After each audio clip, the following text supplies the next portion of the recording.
What is up, homies? Welcome back to another reaction from Heroes Reforged. It is time for Loki episode 2, the variant. Very explosive first episode. Very excited. If you guys want to see all the uncut reactions, head over to patreon.com/heroesreforged. So check it out. Join the community on Discord to talk about the show. We've got a special room for Loki. All the links for all that are down in the description below. Hector, I know you want to preface this by saying you've seen this episode already, but I want to address something to the audience. Hector watches the episodes early because he interviews people from the show. The director, the writers, he interviewed Tom Hiddleston. That's why he sees them early. I want to say something to the people who keep saying that he's ruining it for us. He's not. We have a really fun time watching the show together. We watch it with subtitles. So when you guys constantly make those comments, you make the experience not fun. It's not ruined for us. There's a reason why we make leave it those... not fun. Yeah. Hector does not make it not fun. You make it not fun. There's a reason why we leave those sections in the reaction part, because when Hector's explaining something or any of us are explaining something, it's because it contextualizes what we just watched. I didn't know you were going to say that. I really appreciate that. That's real nice. It's frustrating because it's not for every single one of the shows that we've watched together. Only occasionally do I get hired by Nerdist to do a press junket. It's once in a blue moon I get one of those things. And also, I haven't seen the entire show, just the first 2 episodes. There's a whole 4 episodes that I have no idea what the is gonna happen. People will sometimes say like we talk too much, and it's like, I hope you're not watching these for the first time with us talking over them. That's a mistake. Watch it on your own, and then watch us react to it honestly, earnestly in the moment. So let's get into it, because I have seen episode 2 and it's very good. We've said our piece. Let's knock this one out. In 3, 2, 1, go. Oshkosh, Wisconsin. Is this a Renaissance fair? Yep, it's a Renaissance fair. Been to one, didn't like it. It's not everybody's scene. It's not everybody's scene. You gotta really be into it in order to enjoy a Ren fair. I want one of these TVA suits, and then I want to go to a Ren fair. Yeah. Oh my god, we should just dress up as these 3 and go. Some of us need this. That was a comedian named Kate Berlant. She's very, very funny.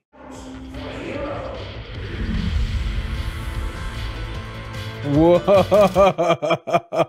this is scary and awesome. Commander?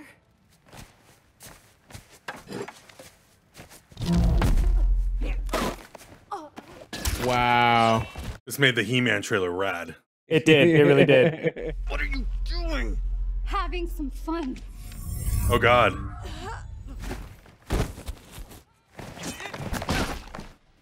Wow. Oh no. I see a dagger. This person knows how to use the thingies.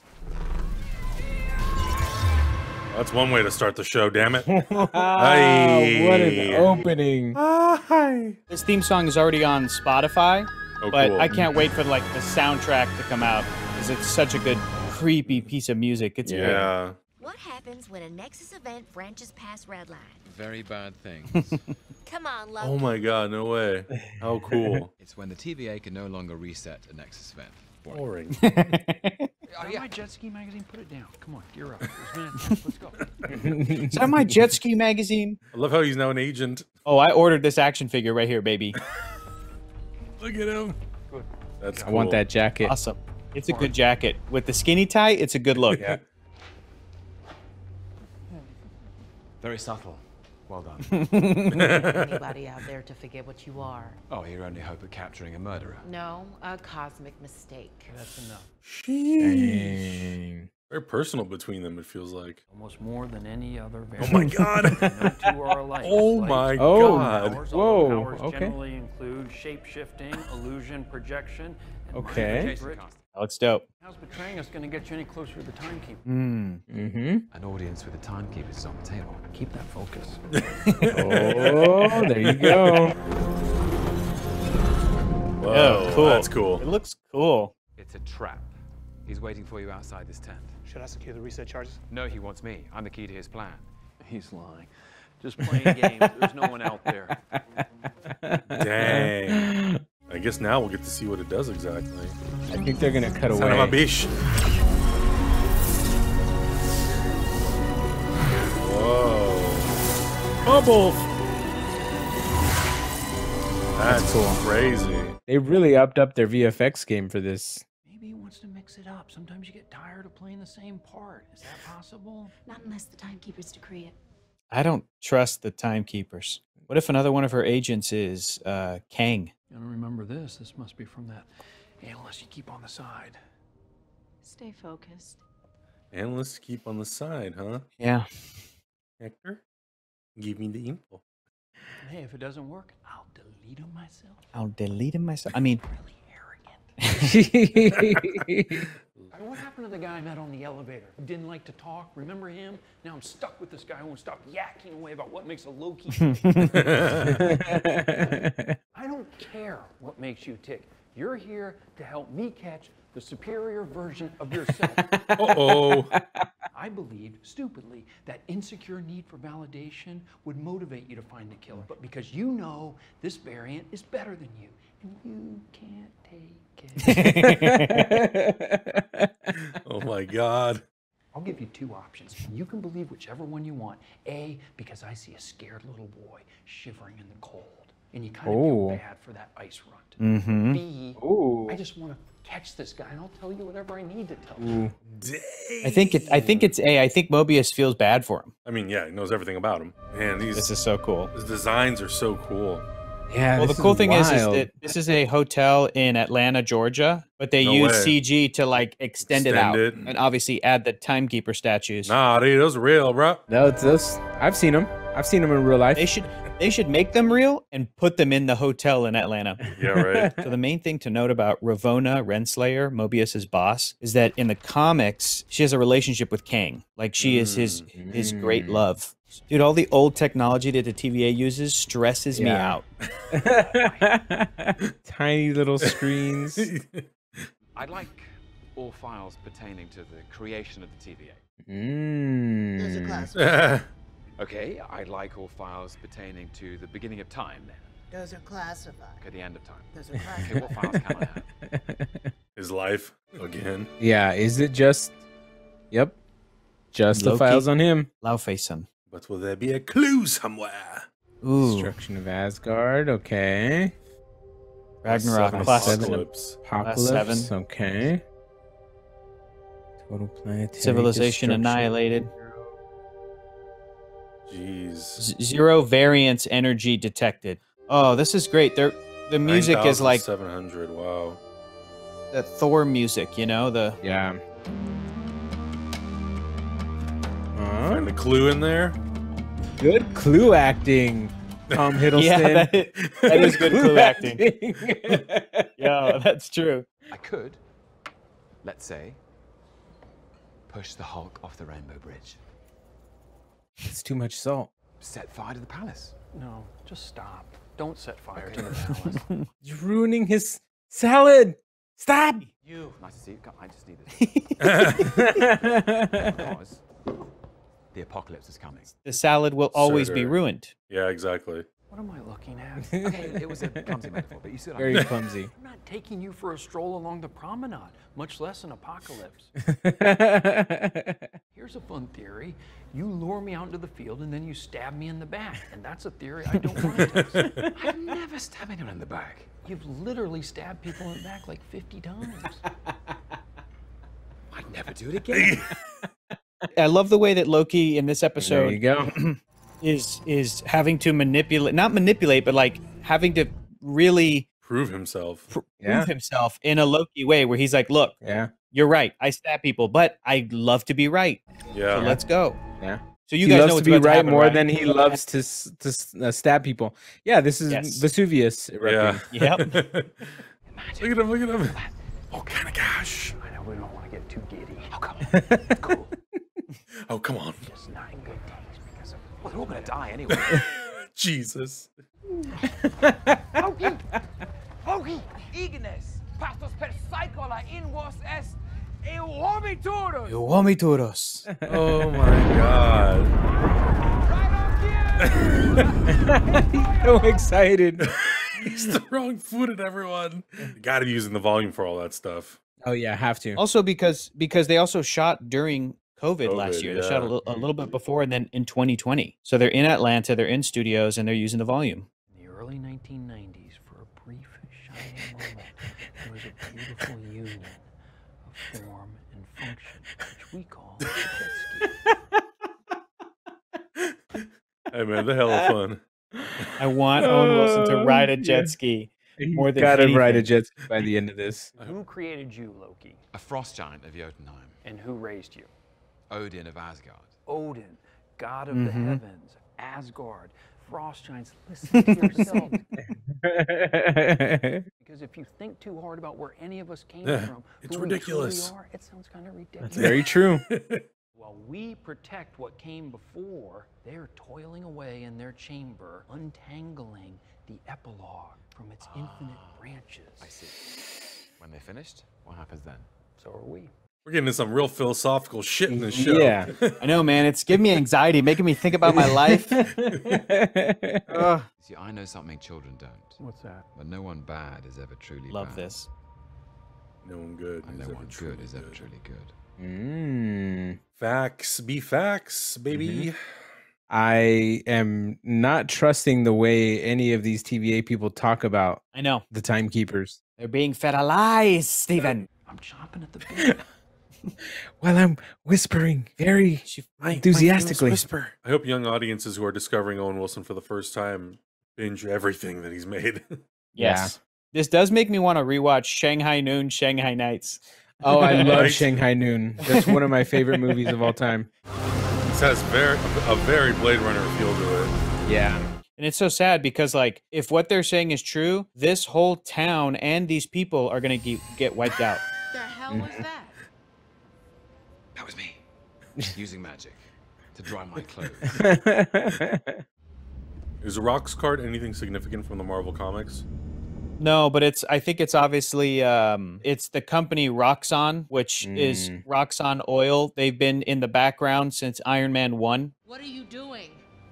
Shopping for plants. Come on. That's sus, homie. Hurricanes. Sus. In a storm. Oh, nope. That's very much a Wanda move, too. You're the fool the TVA brought in to hunt me down. Me, I presume.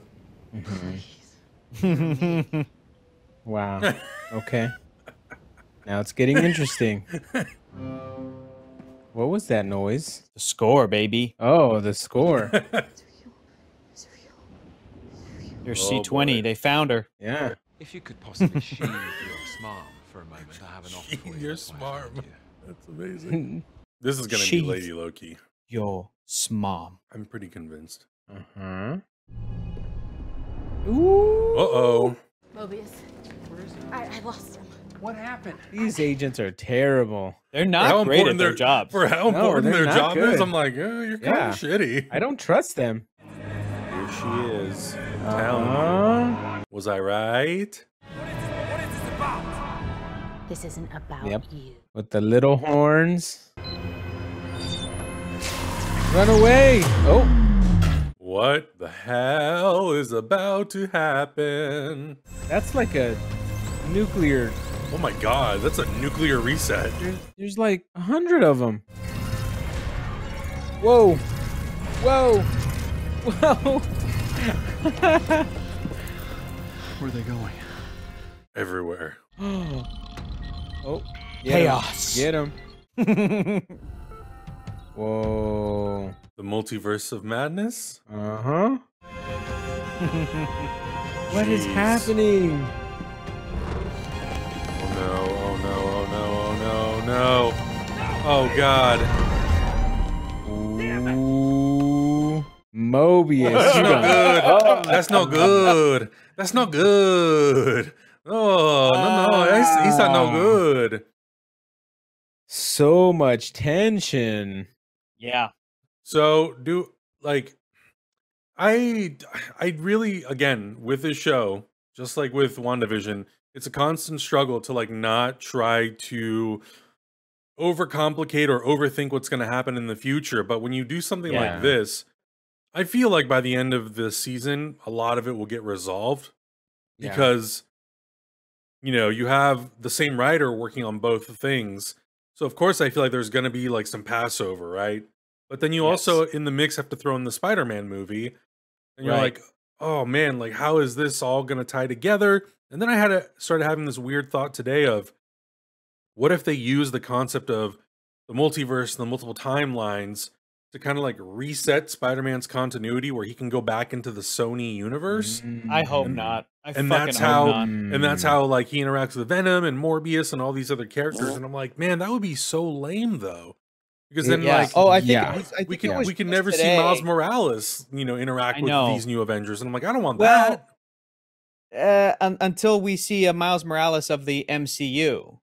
Like until Donald Glover's nephew is just the age where he gets bitten by a spider. But like there was news today that apparently in the movie Morbius, Tyrese, who's in the movie Morbius, said at some point a while back that it is set in the MCU. And now today a producer or somebody from Morbius was like, actually that's not true. And it's like, you guys, I don't even know why Sony's trying to do anything, because it's like, don't try to do your own thing. The train that has left the station is Marvel Studios train, dude. If you're not on it, don't be pretending like, oh, we have a train too. It's just a separate, like nobody's just the same Amtrak, and we got the coaster. And I'm like, no, nobody's gonna understand it or give a shit or anything. And I also don't believe that, to go off of what you're saying, Adam, I don't believe that this show will, because I've seen comic book fans, they do it with every fucking one of these movies and projects. They're like, will this bring in the X-Men? Like, I don't think that Loki's going to do something like that. But I do believe that at a story level, this show will end with, oh, the sacred timeline is no more, or what we thought of the sacred timeline is actually false, and there is a multiverse already, or Loki messes things up so bad that he creates the multiverse again, and that will lead into Doctor Strange. And when you go see Doctor Strange, you will not have needed to watch WandaVision and Loki, but if you did, you will benefit from it. Extra spicy meatball. It's been the same song since the beginning of the MCU. I think it's going to be even lesser than that. I think they're easing us into the idea of how easily the time stream can be corrupted and manipulated.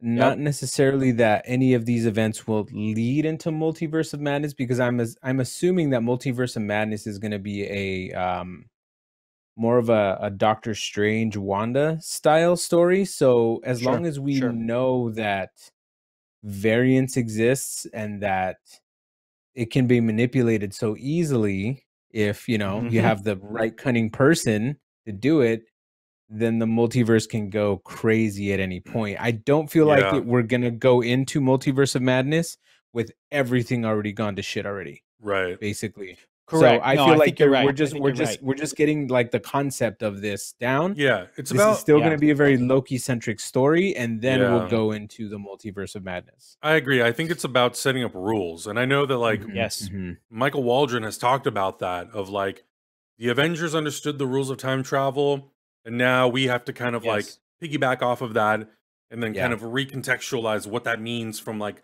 a bigger perspective, and you know how that ties into our story. So I agree. I think that this is another way for Marvel to set up these concepts and present them to us in a way, because this episode is pretty exposition heavy, where, you know, you have Loki kind of explaining how it all works, and that's for us to understand.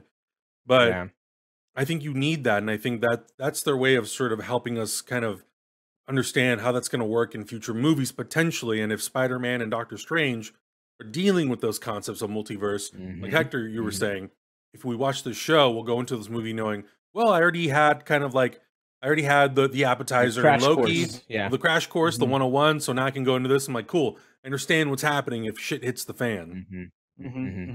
I also want to point out that like this show takes place, I guess, in the super far future, like at the end of time or near maybe the end of a. It's just that we have caught up with Loki from Avengers Endgame from 2012. So it's a little confusing because it's like, so does that mean that this show is taking place, technically the events of the show take place before the events of WandaVision? Well, yes and no. Like WandaVision has already occurred, you know, so has the year 2050, where they were selling kablooey, and we just saw the storm hit in the United States in Alabama or whatever, or Mississippi or whatever. So it's like Alabama, but they grabbed a Loki from a 2012 timeline that we saw, because the Avengers from the year 2023 went back in time. And so in terms of just like watch order, I still feel like so far Loki could be watched right after Endgame, because it flows directly from it. until this show maybe references something that happened in WandaVision or that happened in Falcon and Winter Soldier or in some future Marvel movie, then I might be like, oh, actually, maybe I don't want to spoil that. And so maybe in a future viewing order, Loki should take place or be viewed after whatever Loki refers to. But so far, Loki hasn't spoiled anything of like our future of the MCU so far. And I wonder if that's strictly by the nature of these shows kind of being made all at the same time. But we do know that Marvel, when they do these things, writers are usually and directors are usually always talking about their story and what they're doing. And, you know, Kevin Feige always talks about how they're looking for natural ways to try to connect one thing to the next. And I think that was part of my favorite part that, you know, when you talked to the writer, Michael Waldron, was there's always, everyone's always sharing notes. And it's always about making the best story first with the character that they're focusing on, or the characters that they're focusing on. If there's a natural way to try to make them flow from one to the other, you know, then we can sort of figure that out. Which I like that. I like that idea a lot, and I don't really feel like there was too much of that from WandaVision to Falcon.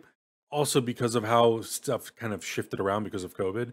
But if this show was always kind of coming out after WandaVision, then the whole concept of like magic and how it works, and you know, kind of disorienting time, then I think that flows a lot better from show to show. But, you know, yeah, I think it's going to be super interesting to see what this revelation of this new Loki is going to present for not just the future of the MCU, but also for this Loki. Like, will this Loki have a finality again in this show? And will he end up going back to his timeline and just kind of living out the course of events, knowing that, like, well, I help reshape and change the future and change the outcome of what happens.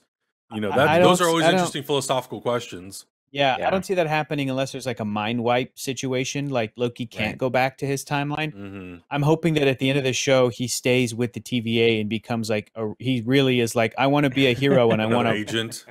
Like, you know, I don't know. Or maybe what they told him, I don't know. What they told him early on was pretty heavy, where he only existed to make other people better, right? And he seemed like he took that very, very hard. The other thing is that, like, in the Straczynski run of Thor, Lady Loki comes about in very different circumstances, where it's there's only one Loki, but he is kind of time traveling around and basically creating himself. So I don't know where they're gonna go with this variant version of Loki. I think it's really interesting though, and I really do like how they built up the creepiness of it and the ominous of this new character basically setting an atomic bomb of resetting this timeline and screwing everything else up. It's just, there's a lot of stuff going on. I feel like I just left this episode more confused than ever, and now I'm just no idea what's going to happen in episode 3. Do you guys have any predictions at all? I mean, just I think I feel like a lot of it's going to be evaluating exactly what's happened and trying to now come up with a new plan of like, great, how do we address this and how do we fix this? Most importantly, how much time do we have to fix this? Because I think like that is going to be a huge factor in the show, is like, if we don't fix this within a certain period of time, there's going to be finality to what happens. And we can't go back. And that I think will have cascading effect for everything that happens in the future. So that's the crazy thing about time, is when you, well, one, when you mess with time, it tends to mess with you back. But also, all of those ideas of time and time travel and messing with time, it's always been really hard for movies and shows to really kind of like nail it down and stick to its rules and not bend those rules or break those rules. And so there are some shows that have done it to like the best of the best of the best of the best of their ability. And there are things that are as great as Terminator 2 that are always going to have to be, that are always in like this cyclical nature where, you know, you're always kind of chasing the rabbit's tail. But that's, I think, what makes it exciting. And I know that there will be things that in this show that will break, you know, the rules of the timeline and what has happened in previous movies. And it's fine. You know, like, I don't think nothing will ever be perfect. And I think that's totally okay.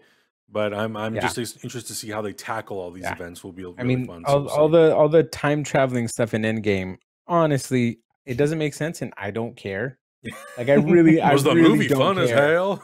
The movie was fun. Like, it was a fun watch, and that's really, like, I'm not gonna go into this show trying to analyze all the timelines and seeing if everything lines up, and like I could care less at this point. Well, listen, truly the important thing about this show and about Avengers Endgame and about stuff like this is that, like, as long as it doesn't break the rules so blatantly and so obviously that it ruins the narrative and it ruins the stakes or whatever. We completely removed Tony Stark out of the history. You're like, what? Or super contradicts itself. Like, yeah, the MCU has been pretty impressively good considering. I know, like, in WandaVision, when we saw a flashback of Wanda and as a little girl and her family in Sokovia with her brother Pietro, like, that it technically happened a little bit differently than when Aaron Taylor Johnson described it in Avengers Age of Ultron, where he was like, we were at dinner and then the first bomb dropped. And it was like, they weren't eating, they were just watching TV. Yeah. So it's like, there's little inconsistencies like that, but it's mostly pretty straightforward. What really pisses me off is when people overanalyze these things and they think that they found that it's fucked up. Like, people that are like, oh, I hated Avengers Endgame because their time travel didn't make any sense and it ruined itself. And I'm like, what are you talking about? No, it did not. And it usually, its own rules pretty well. If you pull on that thread, it usually leads to people like misunderstanding the thing. And I'm like, don't trip over yourself trying to like find the flaws and like you think, oh, I found it. This is all fucked up. And then really you look like an idiot because it's like, no, you just misunderstood something or misinterpreted something. So that's what pisses me off. Even if I were to find something, I'm enjoying this show so much. Yeah, exactly. That I don't care. Like, I honestly, like, the way that they've handled all the time traveling and consistencies over every single Marvel movie that we've seen so far is so damn impressive. I don't care about those little tiny inconsistencies of like, were they at dinner or were they watching TV? Like, I don't care. Star Wars is notorious because it works. Yeah, and Star Wars is probably one of the most famous franchises for really like altering, like, the general events play out the same way, but like the fine little details, the little grains of sand throughout, you're like, whatever, it's fine. How could Leia remember anything about her mother? She died when she was like 5 minutes old. It's like, you don't care. You're there for the story. You're there for the drama. Right, exactly. They're making this all up as they go, you guys. They're making this all up as they go. Exactly. And it doesn't, like, at the end of the day, like, yes, they are making all this stuff up, and if stories are to be told, are correct, every director and every movie and every project has its own like direction that it's going. So all the stuff that we learn here could be just a tiny little blip in everything that's going to happen in the future, basically the whole next phase. So if we can accept the rules of the Fast and the Furious universe, we should be okay with this. Homies, that's yes, 1000%. Yes. Guys, let us know in the comments below what you thought about the second episode of Loki. Where do you think it's going to go? How many splintering timelines do you think we'll see? And what ramifications do you think it will have for the future? Or are you just being patient, waiting for 6 weeks to get to the end of the story? And then maybe we can theorize a little bit. Let us know in the comments below. Check out the uncut reactions on Patreon. Subscribe if you haven't already. See you next week.